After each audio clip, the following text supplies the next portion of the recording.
The Flannahan Isles, a cluster of rugged islands, rise from the wild Atlantic Ocean west of Scotland. In 1899, a beacon of hope and safety was erected on Eilean Moor, the largest of the Flannahan Isles, a towering granite lighthouse. This lighthouse, with its powerful beam, promised to guide ships safely through the treacherous waters.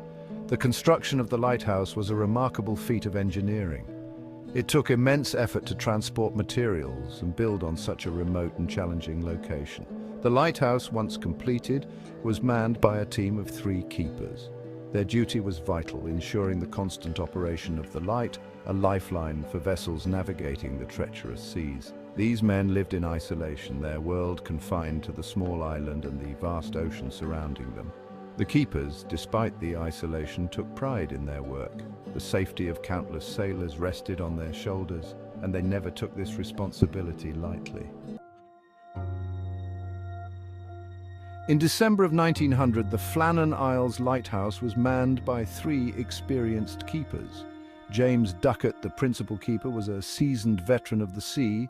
Thomas Marshall, the second keeper, was a reliable and hard-working man. Donald MacArthur, the youngest of the trio, was a strong and capable young man, eager to prove himself. These men were not merely colleagues, they were companions in isolation. They shared the burden of their solitary existence, finding solace in each other's company. They followed a strict schedule, meticulously maintaining the lighthouse and its powerful lamp. Their days were filled with tasks, ensuring the smooth operation of the light. Their evenings were often spent in the relative comfort of the lighthouse's living quarters. The keepers, though accustomed to the solitude, looked forward to the arrival of the relief ship.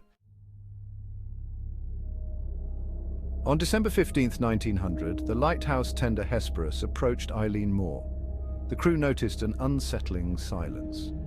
The usual welcoming light that signaled the approach of the relief ship was not lit. Captain Meade, alarmed by the unusual darkness, ordered his crew to sound the ship's horn and fire a signal flare. There was no response from the island. Joseph Moore, a seasoned relief keeper, was tasked with rowing ashore to investigate. The landing platform, normally lowered for the relief boat, was still in its raised position. Moore, his heart pounding, made his way up the steep steps to the lighthouse entrance. The heavy iron gate, typically unlocked, was securely bolted shut. Moore, deeply unsettled by his discoveries, rushed back to the landing and signaled the Hesperus.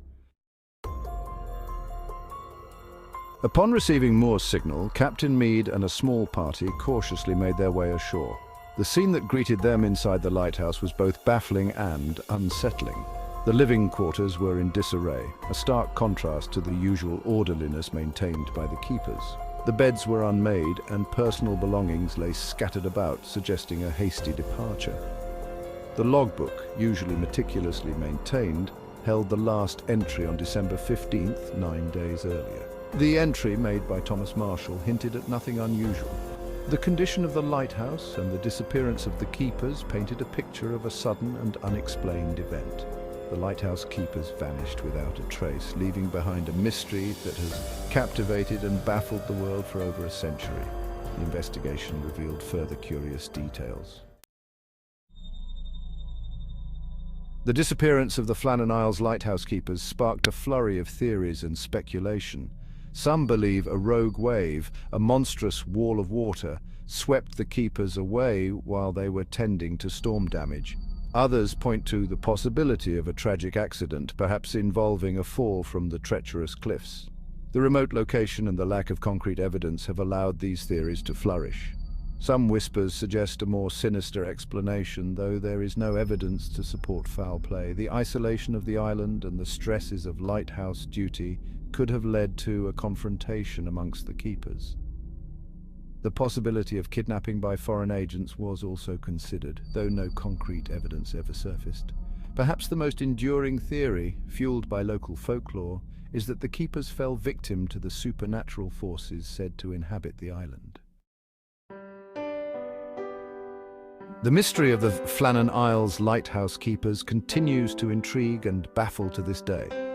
Despite numerous investigations and countless theories, the truth behind their disappearance remains elusive. The case has become a staple of maritime law, a chilling reminder of the power of the sea and the fragility of human life. The empty lighthouse, still standing sentinel on the windswept island, serves as a silent monument to the lost keepers. Their story is a poignant reminder of the sacrifices made by those who work in isolation to keep our seas safe. The Flannahan Isles, despite their beauty, hold a haunting reminder of the mysteries that lie beneath the waves. The case of the missing keepers continues to inspire books, documentaries, and countless theories. The waves may have washed away the answers, but the mystery of the Flannahan Isles lighthouse keepers continues to echo through time.